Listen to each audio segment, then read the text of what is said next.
I'll do it the safe way. That's safe. Yeah. Actually, God bless.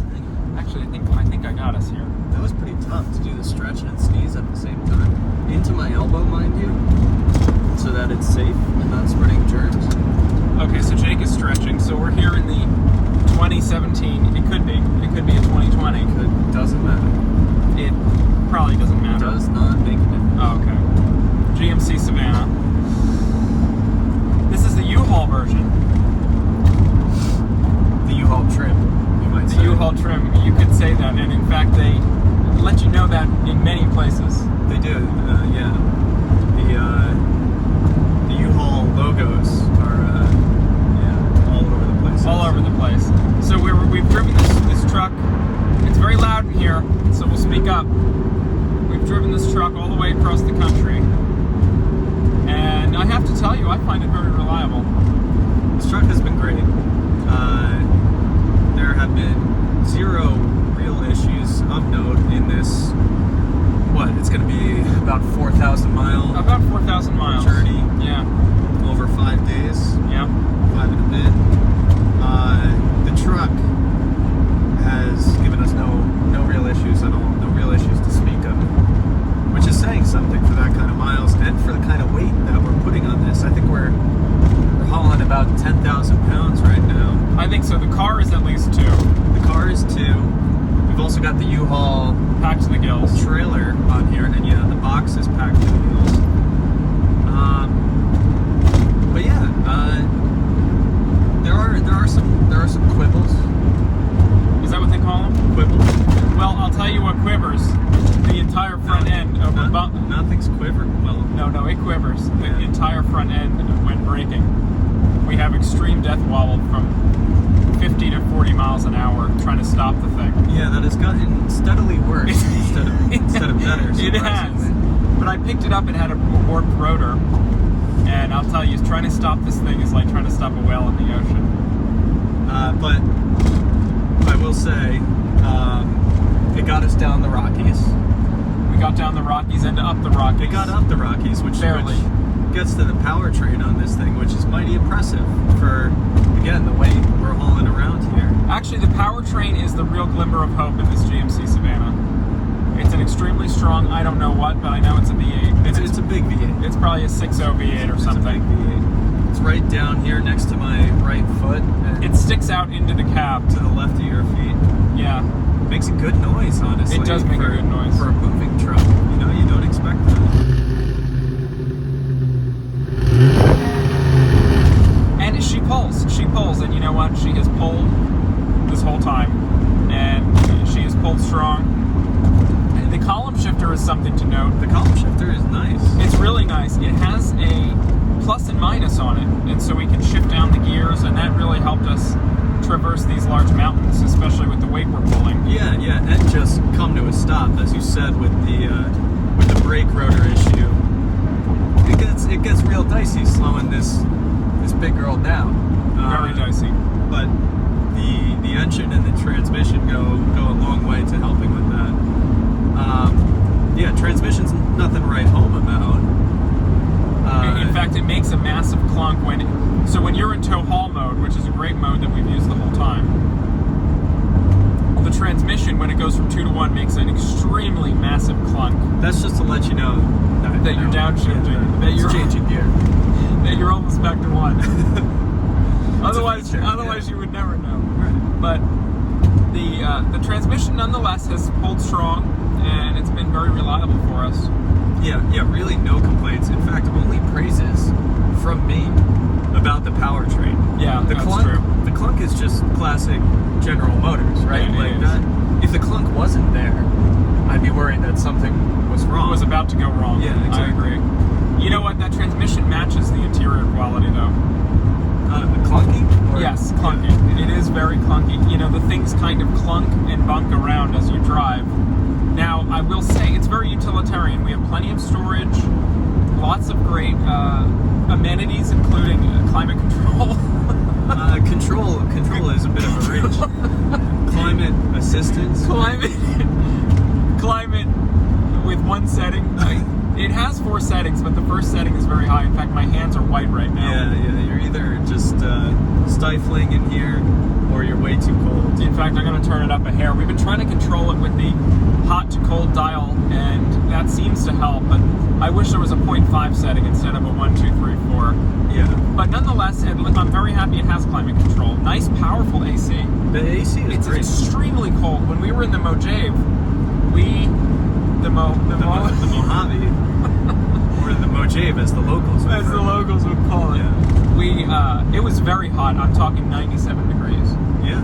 And we stayed very cool. It was really it's an extremely cold AC, so that's been great. That's true. I didn't even know what the temperature was in a lot of places until we stepped out of the car. But in terms of being able to tell your external surroundings, one thing this car does not control for very well at all is noise. This glass is extremely thin, and you just hear absolutely everything going on the road around you. I think it's the glass, the doors, the entire vehicle is extremely thin. It is so loud in this vehicle, and that's why we're yelling. At the and I'll tell you, the front end simply shakes. Yeah. Now, I must say U-Haul needs to kind of get on its tire game, because the front tires are completely bald, and I think that's what's attributing to when we hit bumps, we both kind of groan. The front tires are very bald. The front suspension, honestly, might be a bit of a weak point. I would say the suspension in general has been pretty compliant. In General Motors? In General Motors. It's been soaking up the worst of the ride, at least in the rear. And we're loaded very heavy on this thing, but the suspension takes it with no complaints. But yeah, the front tires don't help the situation going over bumps. And then the other thing is, the steering wheel is just constantly jiggling. So it's a true driver's car, right? She wants you to hold on. She wants you to hold on. She wants you to pay attention. Especially when you're slowing down. Some cars want you to hold on when you're accelerating, Yeah. They're really challenging you. This truck challenges you just to bring it under control. It's terrifying, you might say. I do say it every time I try to stop. It is so terrifying to slow this vehicle down. Yeah. And it was funny. It really keeps you on your toes. Literally and actually on the brake with all of your toe strength. All of your toes. So and now both feet.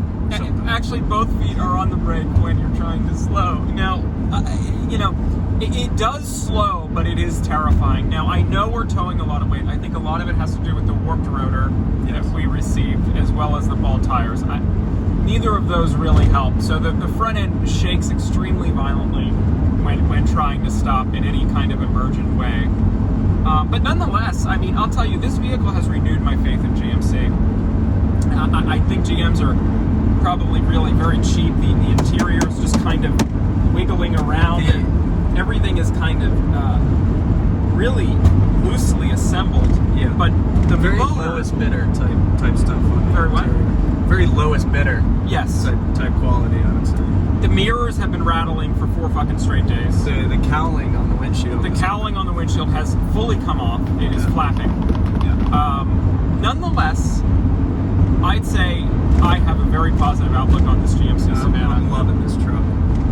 She's been solid, she's been steady, and you know what? It got the job done, and I do think that's what this vehicle is all about. It does exactly what it needs to do, which is be driven around by a couple idiots who overloaded it with absolutely no complaint, and nothing more than that. It does nothing more than that. That's where it stops. It does have an aux cord, which is a little more than that. A little more. And that's the only redeeming grace that saved us for 6 days here is, we were able to plug our phones in very easily and very simply. Now, if you touch your phone with another phone, the system tends to make a very loud buzzing. Yeah. But listen, good and bad, right? I'm just thankful we have. Oh, we do have a reverse camera. Oh, we do have a reverse camera. It's built into the mirror. You never knew it was there. It's not obvious, but it really helps out when you're backing up a trailer, like we've had to do a couple times. And I will say, the overall dimensions of this truck, we haven't been deep into the downtowns of cities, but it's pretty manageable. It's what, a 10-foot box on the back? I think that sounds about right, the 10-foot. And I like to take that city aspect because that's where most people are driving. And if you didn't have have the trailer that we have, which has got to be a 26-foot trailer at least. Yeah. I think. If you didn't have that, this would be very manageable around the city. And I actually drove this in downtown LA and without the trailer, and it was totally manageable. I mean, it wasn't driving a Mini Cooper, but it was totally manageable. Yeah, the visibility is great. The steering, when you're going low speed, it's very easy, very boosted, which is good for a truck of this size. And the pickup on the gearing is pretty low to start with, especially in tow haul mode. Has no issues getting going from a stop, which is great. So overall, I'd say we've had a very good experience with this GMC Savana. It is a workhorse. It is a very, what seems to be reliable truck. The issues we've experienced are in part due to lack of maintenance. But overall, I mean, it's kind of renewed my faith in GMs. I get it now. The powerful motor, the utilitarian styling and efficiency, and ultimately it gets the job done. Yeah, if you need to cross the country with all of your stuff and a vehicle in, I'm not going to say comfort, but a livable environment. Relative ease.